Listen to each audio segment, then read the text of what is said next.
You are listening to Something Rather Than Nothing. Creator and host, Ken Vellante. Editor and producer, Peter Bauer. Hey everybody, this is Something Rather Than Nothing podcast, and I have Victor V Gurbo here from New York, musician. Victor, I've listened and watched a bunch of your music.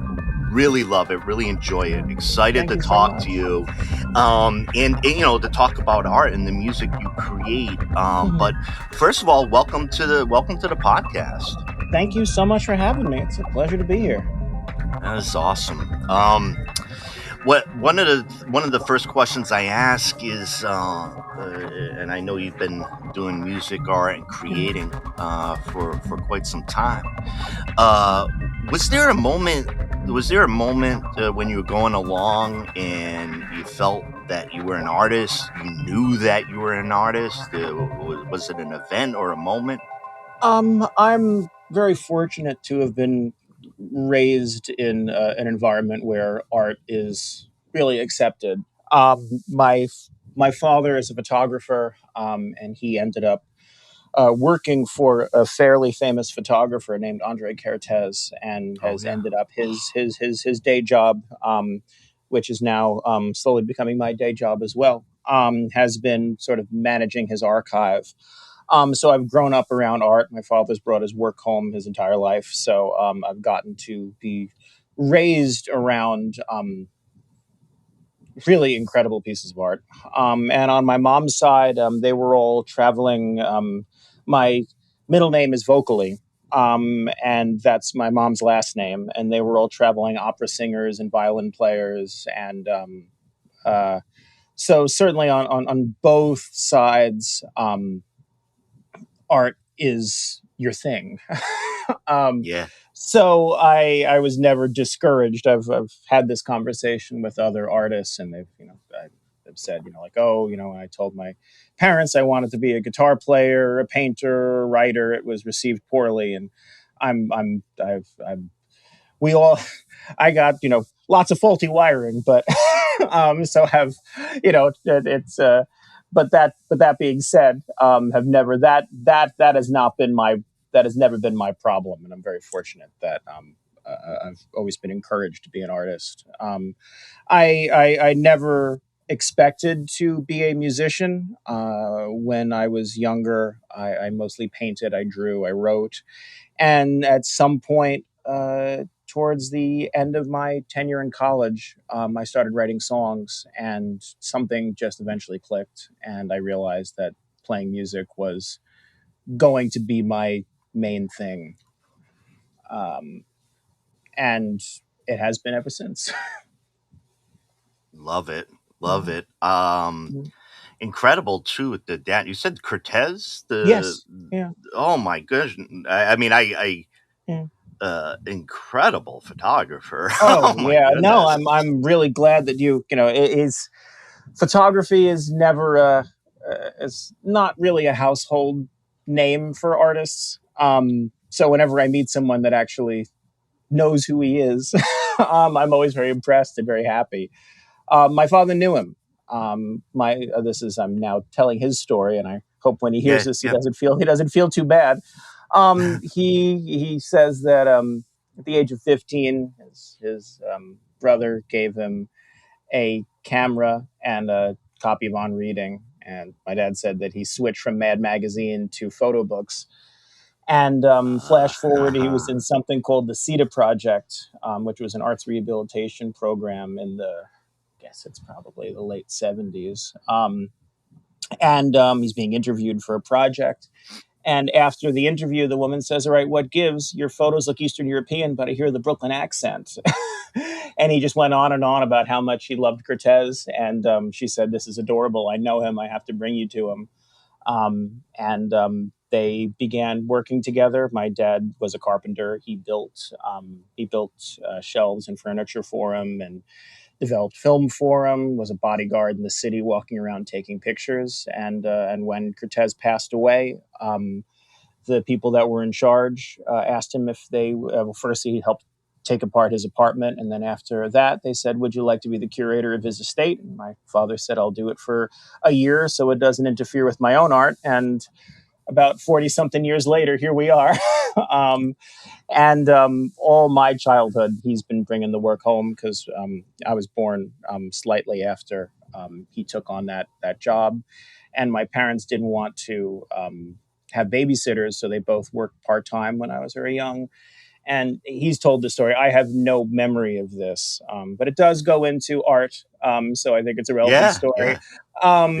My father is laying out a show. I forget where the exhibition was supposed to go, but he realized that the dimensions of our living room was the same as the gallery space. So he brought the photographs home and he laid them out. Apparently I'm like 5 and I toddle in and I say, what are you doing? And he says, I'm laying out this show. And apparently I walked around the show and I turned to him and I don't remember this, but I believe it. And I said to him, you've got it all wrong. And he said, excuse me. And I said, well, this photograph talks to this photograph and this piece looks like this. And apparently I moved 5 pictures around and he said, all right. And that's how he hung the show. So, and my argument for that is good art, great art, amazing art is so intuitive that even a 5-year-old can understand it. Having the context and the history and the life experience certainly, will embellish your understanding of it. And this is a quote from my father, it's not mine, but the job of an artist is to be a sponge in a mirror. It's to observe the world around you, to synthesize it through the self, and then create it in a way that other people can walk around inside of it. And I think a great Cortez photograph. I wasn't born in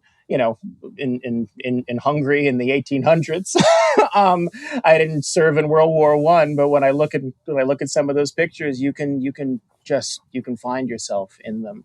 And it's the same thing for a good song. I mean, I love Bob Dylan, and I haven't lived Dylan's life, but some of those songs, they just rip right through your soul.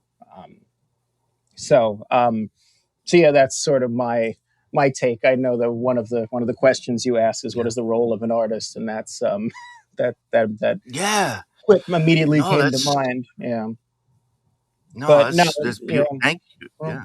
Thank you for this for telling us about it. I mean, I just found it just the point where you said like there was it really just struck me like that intuitive piece where you said, there's a lot of fuzz as we get older, but you just it's the eye you see. It's like, wait a second, it's all out of order, and you're walking around and it's just a beautiful story walking around in the ersatz gallery.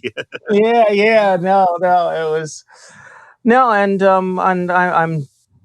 I'm very lucky that now I get to look at the pictures. Again, my father often says, he's accidentally become a Cortez expert, and I too have accidentally become one as well, looking at them my whole life. And now I'm doing work for in addition, my day job is now that, and by night I play music and build guitars, and that's become my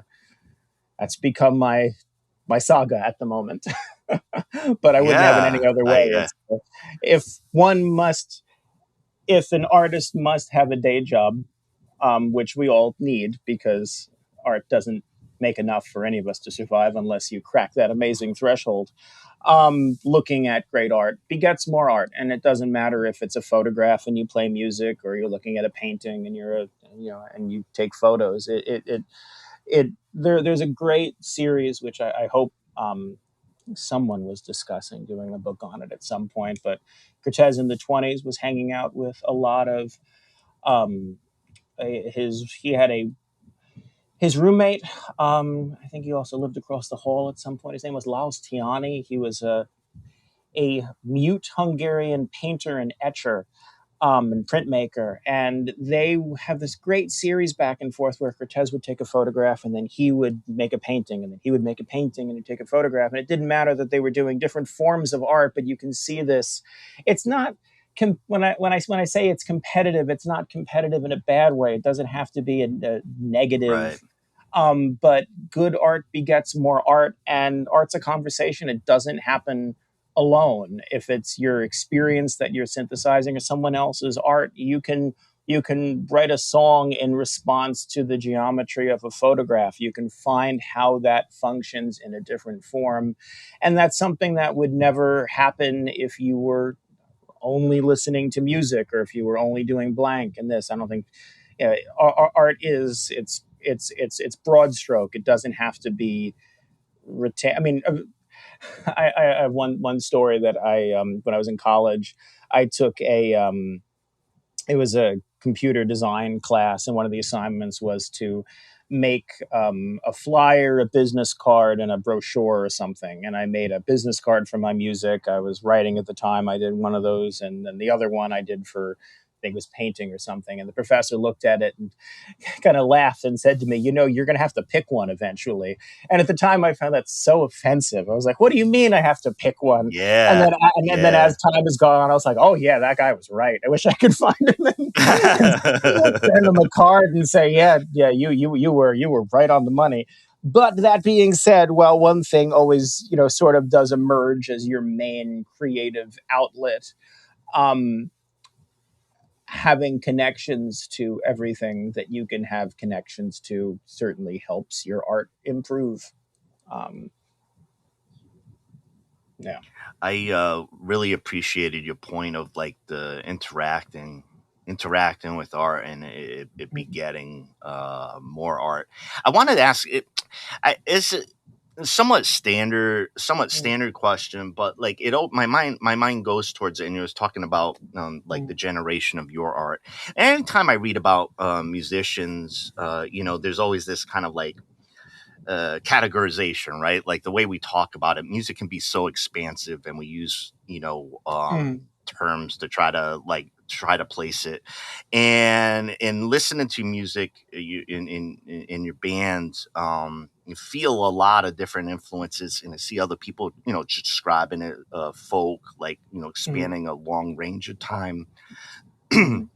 Is there a way? Is there a way you would put it? As far as those influence, you mentioned Bob Dylan, but like the stuff that really like rattled you, and you could feel like their life in kind of like in your development in your music. Well, I love using the umbrella of folk rock Americana or folk singer-songwriter because you can get away with so much. Right. Yeah. I don't like, how to put this, genre specific, to perhaps to my own detriment, because certainly it's so easy to walk in and say, I'm an indie artist, or I'm this, or I'm that. And with folk rock Americana, you can do a blues, you can do a country song, you can lean on all of those, sort of American roots. And I love the diversity of that. And in addition to Bob Dylan, I mean, I love the, Alan Lomax Smithsonian collection, stuff like that.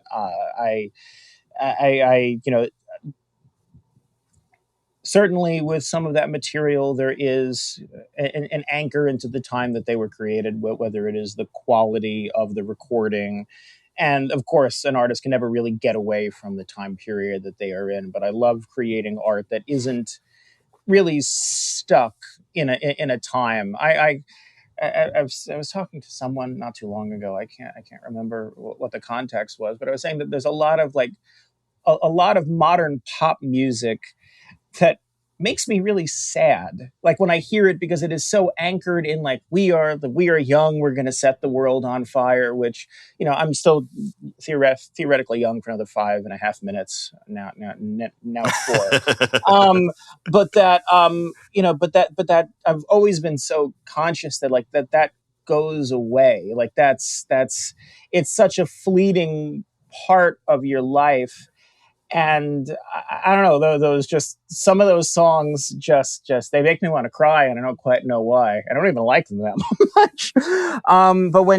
But when you listen to a Frank Sinatra song, like the ones that just sort of have entered into that like immortal category, it doesn't matter when he was singing them or why he was singing them. You can play them in any time period, and they work for you.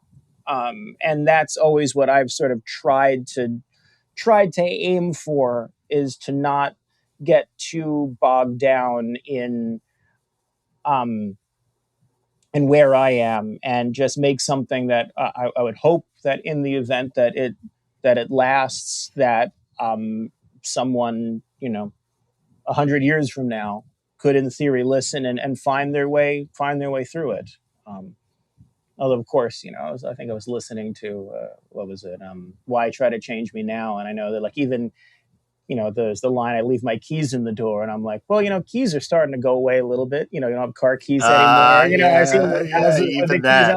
I'm like, it's real. Like there's things that you wouldn't even realize will become antiquated. The one thing that really freaks me out, which I'll do my best to describe because I realize the video is not saved, is if you ask a child to pantomime taking a picture, and many of them will raise their hand like it's a phone, whereas mine is always going to be as if you're holding a physical camera. The same Wow, thing yeah, for yeah, a phone. You put your hand up. I always do the two fingers, and then there's they yeah. they do like it's a cell phone. But again, that's just part of the journey. Yeah, no, go ahead. No, that was, I think, the end of the weird rambling thread that I just had. No, one of the things when you're talking about, I don't want to use these words that are used a lot, but like through time or timeless. I'm a union activist, union organizer in Wonderful. folk music, and those embedded songs, like they have it, right? So like I'm a worker in 1927. Guess what? The boss got their boot on my neck, and there's these conditions, and there's this kind of like sound, I think, to it. There is a sort of a primal sound that comes from those experiences, and recently, just with the world in the place that it's in politics, that the place that it's in, I've been starting to look at. I've sort of stayed away from protest music. I love it, and I love playing it for myself, and I love listening to it. But again, like I've always personally strove to, for my own writing and for the stuff and the songs that I cover, to be, again, like not anchored in a specific time. And a lot of protest music is anchored in a specific moment. But as I've sort of begun sort of studying it more critically lately in an attempt to sort of synthesize it and figure out how I can participate, I've been amazed at how, even when stories are specific to a time period, how they can still resonate and be so relevant today. With Mark Caserta, who I collaborate with him for my home recordings. I have multiple projects that I work on. One is my full band, which Mark is also a part of. He plays bass in that project. But when I'm by myself, Mark has been a multi-instrumentalist, predominantly guitar, and he mixes and masters the home recordings that we do. And recently, we've sort of done a foray into protest music, and I've experimented with writing. And we've been opening up our sets with a Woody Guthrie tune called Deportee, which is the plane wreck of Los Gatos. And it's a song that Guthrie wrote about. It's in the late 1940s. The state rounded up a bunch of migrant workers that they deemed illegal, and they put them on a plane, and the plane crashed over the mountains. And the response on the radio was very lackluster. They didn't, it's just, a bunch of immigrants died, and then they just went on with the news. And it upset him so much that he wrote this song. And I mean, again, there were moments in the song that are specific to the plane wreck, but the subject matter is still so relevant today. And that's both amazing from the standpoint of Guthrie as an artist, also tragic that we're still dealing with the same problems and the same missteps. But that being said, with union music, it's absolutely incredible. There's so much material to go through. And again, I'm sure you encounter this every day, that even if it's specific to a moment, there's still a broad strokes relevance to what you're doing and to necessary activism today. Well, the singing and bringing people together, there's just incredible components of, where people like, yeah, we are together, and they don't have to see it. They don't have to see it like on the strike line or whatever. They can feel it in the words of everybody around them, and I think it's such a beautiful thing. All right, I got a different a different question. So, Sure. you're in New York City. Yes. I've seen some of your live videos, beautiful venues. For you, tell us about like your favorite venue there that you play. What's it feel like? Where is it? Where is it in the city? I'd like to get a little bit of a feel of one of my favorite cities in the entire world. Of course. Well, our biggest shows that we've done, which of course those venues come to mind first and foremost, just as sort of like we did Carnegie Hall about 2 or 3 years ago now, and a bit longer ago we did one of the smaller stages at Brooklyn Academy of Music, and certainly just the history in those stages, it was incredible to be a part of. But recently we did now 2 shows at Cafe Wa, which Igor connected me with you in part because I cut a Gurbo 2025 live album, and we recorded it at Cafe Wa. And I mean, obviously, a much smaller venue comparatively to Carnegie Hall, but I would argue, as far as the history of folk and rock music in New York City, quite a heavyweight contender in terms of importance. Dylan, when he first came to New York, the first place that he went to was Cafe Wa. I believe many of early Hendrix sets were there. It's the wall is lined with photographs of the pivotal artists in our culture that were there, and it's amazing that not only does it still exist, because so many venues, especially during COVID, just went belly up. The bitter end, also incredibly important, almost died during that period, and there was a bunch of artists came together and did a Zoom show, in addition to the owner launching a GoFundMe, and it raised enough money to keep it afloat. And I just one of my idols is George Carlin, and he opened up the previous bitter end Save the Bitter End show, and I'm just thrilled that in the one following it, that my name is in the list of people that performed. Hell yeah! Where I had when I was in college, I had a philosophy class, and the professor asked me who's your favorite philosopher, and I said George Carlin, and he said, "All right, that makes a lot of sense." Yes. But the fact that both the bitter end and Cafe Wa not just are still in existence, but they're still taking chances on acts that are new, that are unknown, that are independent. That's a great thing. I mean, the fact that not only myself, but many artists that I know that are just starting out get to say, like, I got to play the same stage as Jimi Hendrix. I got to play the same stage as Bob Dylan. I got to play the same stage as Lady Gaga and Taylor Swift. Some of their early shows are at the bitter end.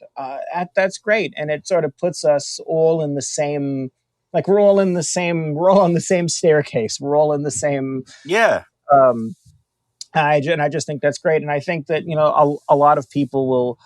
I had dinner not too long ago with. I was in Chicago, and I met someone who used to live in New York City, and she said, like, "Oh, well, New York City doesn't have any character anymore." And I'm like, first of all, like, you don't live here anymore, so leave it alone. Don't take a jab at New York City.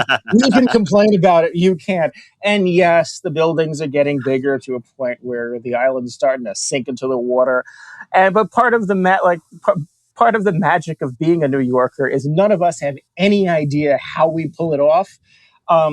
and we all kind of hate it, but we're all madly in love with the place, and we all can't imagine living anywhere else. And art, just like plants, just like weeds, it always grows. Even though the life cycle is always the rent's cheap, the artists move in, it becomes cool, and then people start buying it up, and then the artist can't live there anymore.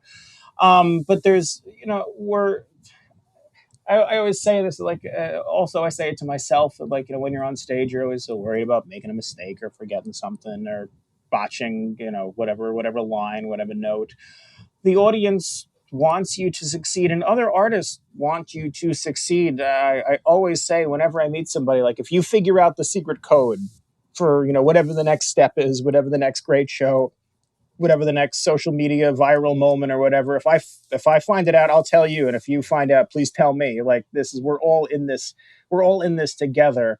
And especially with the prevalence of AI becoming taking over weird spaces in art where it has no place. AI belongs in computation. It does not belong in the arts. And I know that I know that there are exceptions to that rule, in the sense that, when a camera was first picked up, no one knew where to put it. Perhaps it just shouldn't be, you could be perhaps an AI prompt artist or something, but still it's not where it is being used, and the jobs that it is taking from artists right now, I would argue, is reprehensible. Not to mention that, each time you type something in ChatGPT, you're pouring out a bottle of water. But I've now lost my train of thought. I mean, it's the AI thing. Yeah, that's a big one, and I think something that we're all reckoning with. Oh yeah, but the culture of art in New York City. I love that whenever the advertisements on the trains, whenever there is an ad for AI or an advertisement that has been created with AI, it is vandalized immediately, and someone will write AI slop on it. There is, perhaps it's some kind of uncanny valley response. Perhaps it's that we all collectively do realize that the one thing that really does make humans special is our ability to create art. That the angry response that I've seen towards, God knows how much they're paying people for Skechers ads, but do they really need? The same thing with Disney. Disney has so much money, and they're using AI to create images and stuff. It's just, it's just so bizarre to me. But yeah, no, like, and I think that's an example of, New Yorkers are oddly do look out for each other, even though it does have a sense of, this reputation of this, cold cityscape. There's a great art scene. It's bifurcated. It's confused because, especially with venues, rent is expensive. Each stage has to worry about being able to stay open. That then trickles down to the artists. I remember talking to when I first was doing shows with my full band. I had a drummer who had gigged a lot in the 70s. And when I was telling him, like, yeah, we really got to hustle and get a lot of people out to the show, he said, like, we have to bring people to the show? Like, the club doesn't make a poster and put it outside? I'm like, oh, no, man, that's over. The guitarist I work with right now was a session musician. He was a guitarist in the China Club in the 80s. And he always says, when I say, like, oh yeah, we got the good slot, it's like 7 or 8 o'clock. And he said, like, if you played before like 1 a.m., it was lame. I said, like, no, it's all very different now. It's a very different environment. And there's been a big shift, but I think there is a reverence for art in New York City. It grows through the cracks of skyscrapers, and that's there's still lots of wonderful independent venues that are taking chances on indie artists, and there's never a shortage of catching a good show in a nice place. And some of the bars, they're really generous to their talent, and they're really nice. And I would argue the ones that weren't, a lot of them went away with COVID, because I watched left and right, GoFundMes and Zoom shows pop up to help keep venues alive. And the ones that didn't foster that community with their artists, they weren't, they didn't show up. um, so so Yeah. yeah, I think there's still a great culture here for the arts. It's not it's not celebrated in the same way. They're like, oh, you go to Nashville and there's Songwriter Row and this and that, but it's just a bunch of crazy people who are trying to stay alive in New York City who have to make art, and they're really cool to hang out with if you know where to find them. And there's great shows to catch. Thanks, Yeah. thanks for taking us in. Yeah, absolutely. Love to New York City. Talking about AI, there's one fundamental point that has shocked me about it is I was shocked as I would see a lot of people around me abdicate and give away their own thinking. Like I couldn't like a lot of things that they were asking and generating.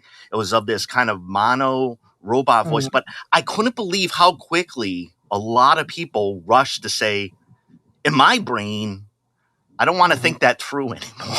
Like I was shocked at that. It was like I have such a connection to that process. I'm like, I don't even want somebody else or some other thing to do it for me because it's not me. So I don't know. I always found that a real shocker. And there's all sorts of fascinating studies coming out of like, people that use, AI is here to stay. We've clearly collectively said, when I say collectively, I mean the folks who have any kind of control over it collectively said, we ain't putting no guardrails in. This is here to stay. And this is now, one thing that really drives me nuts is it's in Gmail now. And whenever you misspell something, it's underlined in red. And whenever when the grammar's incorrect, it's underlined in blue. And now all of a sudden it's underlined in purple. And I'm like, well, what is this? And I click on it. It's like, your AI friend is saying, like, you might want to say it like this. It's more concise. Am I allowed to curse on this show? Of course. At this point, yeah. What the fuck? Like, I want to sound like a human. I want to sound like how I sound. It's trying to strip all of the human individuality out of speech. And my partner, my girlfriend, she teaches at FIT, and she's always talking about this huge problem with people using AI. And like, I do understand I am dyslexic, and having the ability to, most people with dyslexia, or a large swath of people with dyslexia, they're affected in math. They are affected in English and not in math. And of course, I'm flipped even for that. But on occasion, I've always there's a couple of grammar quirks that even through my genesis of trying to figure out how to connect the wires in my brain, but still I botch every now and then. So I it's been really nice to be able to have like a system that one can use to like catch little things here and there. But you really have to figure out how to use it as a tool and not let it completely. I forget the name of the person I was listening to. It was on YouTube somewhere, and it was talking about the dangers of AI and how it could really take over the world. And two of them were, sort of, Black Mirror-esque, this happens and this happens. And he said the third one, which is much more realistic and genuinely the one that's more frightening, is that it becomes so pervasive in our culture that we do not feel comfortable sending an email, working out directions, paying a bill, basic communication without consulting the AI first. And I can see that. I can see that happening. It's very easy to lean on the crutch of it. And there was a study I was reading that like basically like studying the brain of people that either use the AI as a tool after the thing is made versus the people that use the AI and then modify it afterwards. They're like, you're using so much less stuff up here. And how that is dangerous. And yeah, the amount that it synthesizes other people's art and then regurgitates it as its own is horrifying. I love. There's something called poisoning the well, which there's some sort of software that I haven't investigated enough because I haven't needed to. But you can apparently put this over your art, and it does something in the pixels just enough that the AI doesn't know how to copy it. So if you said, copy a painting in the style of XYZ person who's using this, it will come out just Gotcha. as like mush, which is smart. I do think that there's, I've spoken to artists, it's usually older artists, who are very hesitant to put their artwork out on the internet because they don't want someone to steal it, which I one of a key moment in my development was when I was in college. I took a class. It was art in the real world, and it was just basically a seminar class where you would sort of discuss how to be a physical artist in a real world setting. And I asked the question, what do you do if someone steals your art? And the professor says, oh, I would love someone to steal my art. And I thought it was a joke, and then I realized he was dead serious. And the older I get, the more I'm like, yeah, well, you first of all, nothing will happen if you don't put yourself out there. And if someone does try to steal your work, at least it means that you're relevant enough that someone actually cares enough to try to steal it. But yeah, it's that whole adage of you can never, nothing's ever going to happen if you don't put yourself out there. And part of being an artist is there's so many reasons that you can tell yourself not to put yourself out there. And that's not to say that one shouldn't copyright their material, register with, ASCAP EMI, that they shouldn't do their due diligence and learn how to function and how to protect yourself. But at the same time, like, life is a series of things to stop you from doing things that you want to do sometimes. And it's about just figuring out how to emotionally and physically put yourself out there so you can do your art.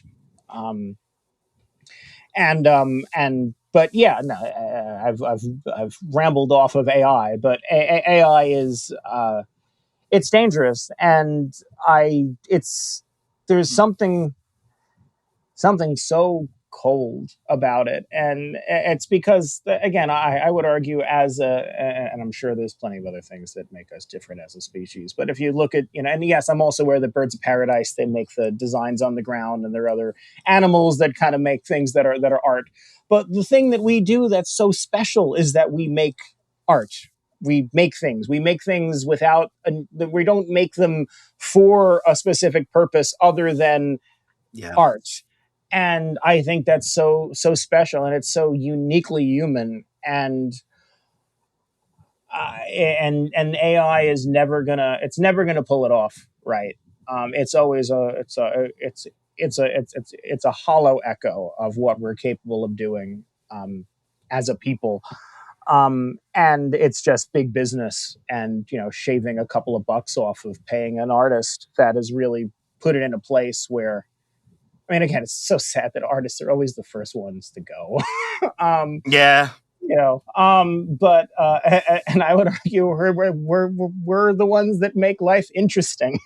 But yeah, no, there's so many ways that you could save money and time using artificial intelligence, and instead, cutting out the person that makes a poster is so sad to me.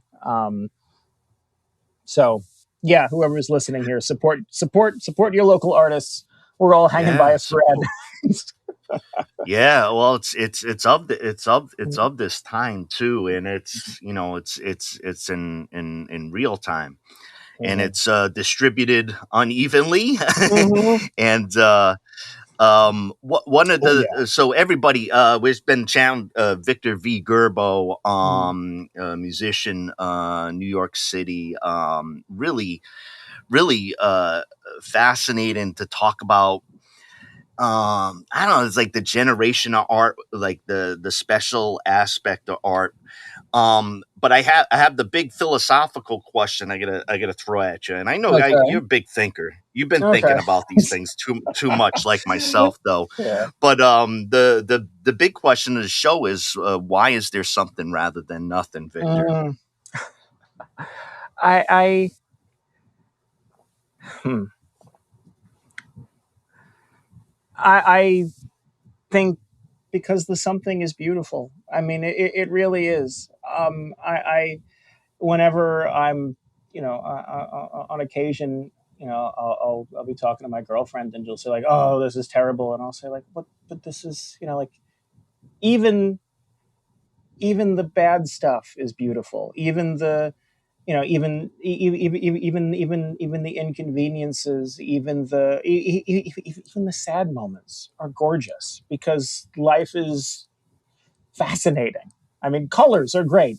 Colors, just colors. Like I Yes. would argue, like Yep. I I I I think that the something is amazing, and we're all here. We've been given something, and we have time to do something with that something, and just experiencing the something and beholding the something is gorgeous. And I yeah, I this is not the most formed out statement that I've ever made, but I love the Who something. the heck can answer this Yeah, question? yeah, I know.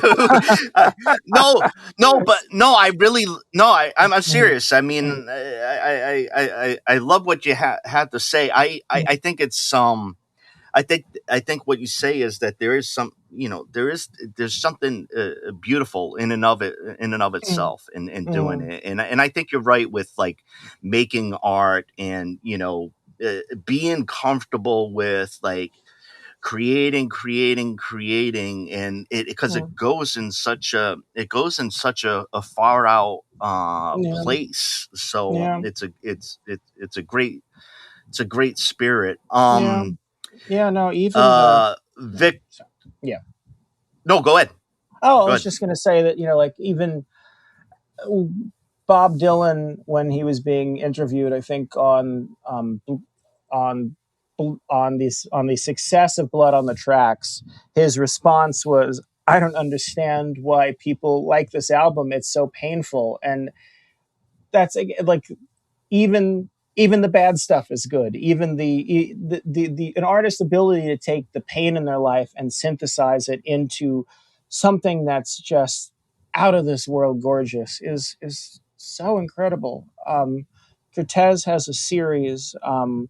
He His entire life he was supported by his wife, who was I think 8 years younger than him, and every photograph she has a cigarette in her hand, and in the 70s she was diagnosed with lung cancer, and he, as soon as he became famous, he was simultaneously globetrotting and nursing her to her death, and like a true artist, he documented the whole process through her funeral. There's a self-portrait of him with her urn under his arm, and Wow. they're so beautiful and they're so painful. And then Yeah. simultaneously, right after she passed away, he he stole a Polaroid camera from Graham Nash, of all people. Artists would hang out in his apartment, and Graham Nash had just gone to the Polaroid factory, and they were giving famous artists cameras and film. And he showed up in the apartment right afterwards, and he showed it to him. And he said, Cortez said, "Oh, thank you so much." And my father was interviewing him they did a small Polaroid book.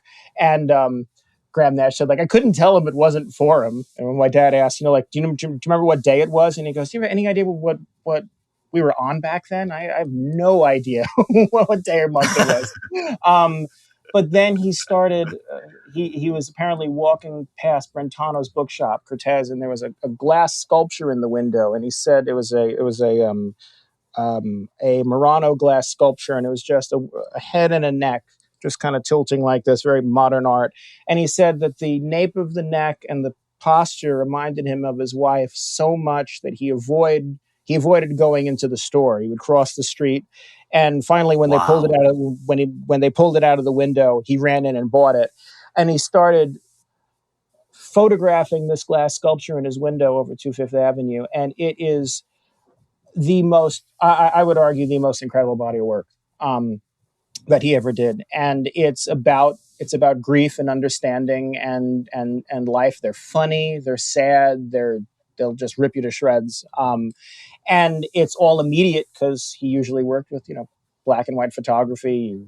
He was very frugal with Yeah. his film. He would shoot, send it to a printer, get it back, circle the ones on the contact sheet, et cetera, et cetera, et cetera. And this was, he needed immediate response. And they're just so beautiful, and they come from such a great place of pain. But even that something is just gorgeous. And that's why I would argue the something, even when the something is bad, even when the something is hard, even when the something is confusing, it's just so great that we get to be the something, and to create something. And yeah, I highly recommend searching out that. There's 2 books on it. They're just incredible. One he produced when he was alive. The other one was published after he died. And they're just, I would argue, it is a sacred body of work. And I think for anyone who's dealing with grief or trying to understand grief, it is a fascinating study from someone who has spent their entire life perfecting a craft. Again, I love, the reason why I love listening to Bob Dylan now is I'm fascinated with a lot of guitar players are obsessed with what was the guitar that was used by so and so when in the 60s when they were at the height of their fame. And I'm like, I want to know what Clapton's using right now after years and years of amps overheating and guitars feeding back. I want to know what he's been like. Yeah, this is the thing, and we're so lucky when we do, because artists usually it just burn up and go out like stars. They just so when we do get artists that manage to figure out, either by intent or just by luck, that they're still here, I always think that what they do later in life is worthy of such study, because it's such a gift to be able to see what they've figured out. Because I don't believe there's any shelf life on creativity, that it's not just something for youth. It is a way of life, and a thing that should always be a part of who you are. But yeah, even the bad times are good. Even the sad something is just stunning. And we all are lucky to be here. Thank you, brother. Yeah. Victor, Yeah. where do people go to find your beautiful music, your live music? Where do your recordings? Where do people go to find your art? After that depressing rant, I'm surprised anybody would want to come find me. You can find me at victorvgurbo.com, VICTOR and it's that at on every social media. I'm the only one of me that I've found. I think I'm the only one of me that wants to be me. And if anyone wants to be me, I'd be shocked.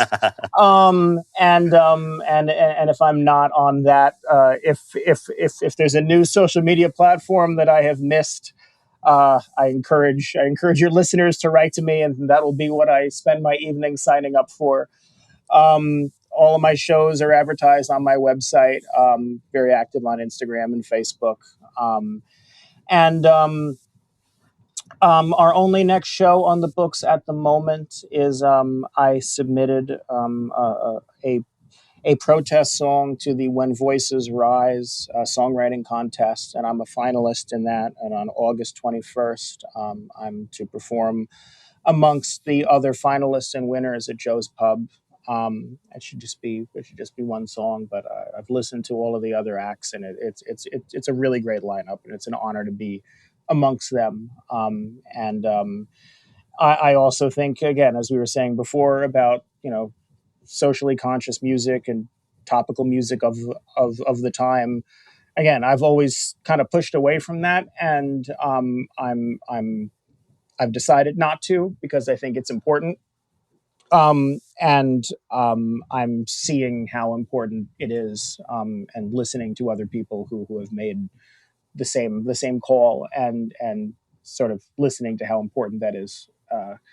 And you can hear that live at Joe's Pub on August 21st. The tickets are on sale at publictheater.org. And I'm sure I'll have more shows between then and now, and they'll be advertised on my website.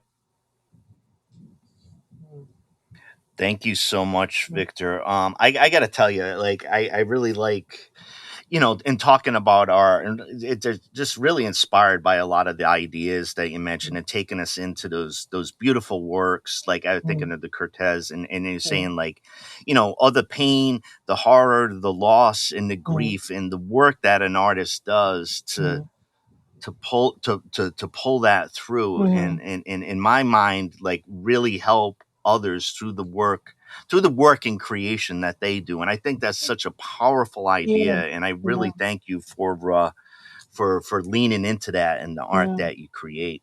Yeah. Well, I believe that there are so many, cons and scams and predators in the art world, people who are trying to make a buck off of artists because they know that we can't do anything else. We're stuck doing this. Like, there's it's and there's certainly, we're also hungry to be there. But no, I think that it's being an artist is an important job. And the best thing that you can do is look at and study other great art and just lean into what's going on in your life and figure out a way to, whether it's escapism from that, whether it's documenting it, and figuring out a way to just make something that other people can look at and say, I see myself in that. I feel that. Even if it's something totally different, it's an amazing form of communication. And if you get one person to feel that when you do a show or when you make a piece, that's a win. So, yeah, that's beautiful, Victor. Pleasure to meet you. Thank you for living the art life, and great love to the great city of New York and your live performances. And thank you so much. Oh, well, thank you for having me, and I hope there was something vaguely coherent coming out of me that you could use. And we're trying philosophy. Coherent. We're trying philosophy here. Oh boy. Well, thank you so much, brother. For having me. You too. All right. Have a great rest of your day.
here, it jumped the gun, but all in all, it was a little fun that ripped the buttons clean off of your coat.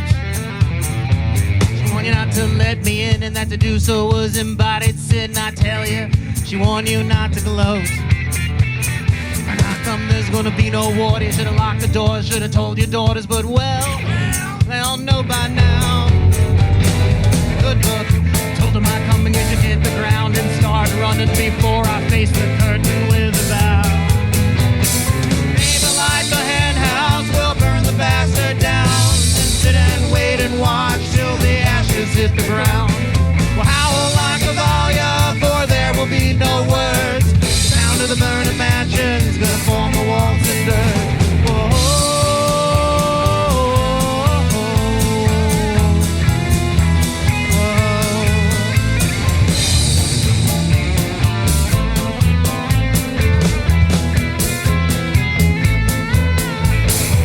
Together at the dining table, and I told you every single fable and tried to prove that this world is utterly flat. But honey, baby, you know the table's round and your mama thinks you're Dixie bound, and I got a room here, can you imagine that? When they say heavenly Valia, you know I've got something for you. I hand it over, but you gotta close your eyes. Records in the jukebox turn, and the pretty little lines they burn long after the melody is gone. Baby, light the hen house, we're gonna burn the bastard down. Sit and wait and watch till the ashes hit the ground. We'll howl like a Valia, for there will be no words. The sound of the burning mansion's gonna form the walls in dirt.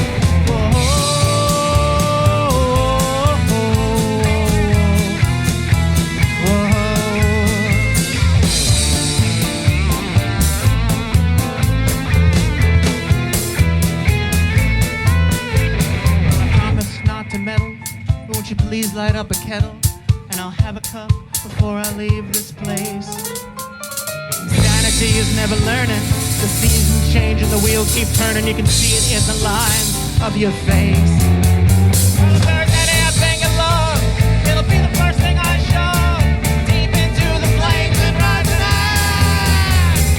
Hank is gone and the king is dead, and the radio's hanging on by threads. So if you feel something burning, don't you be rash. We're gonna burn that fucker down. The melody will rise and fall, but never make a sound. Build trouble, toil, you'll never find an end. As soon as you rise on up back again.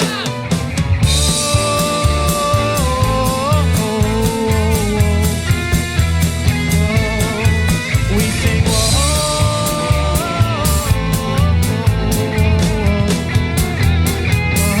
one more time.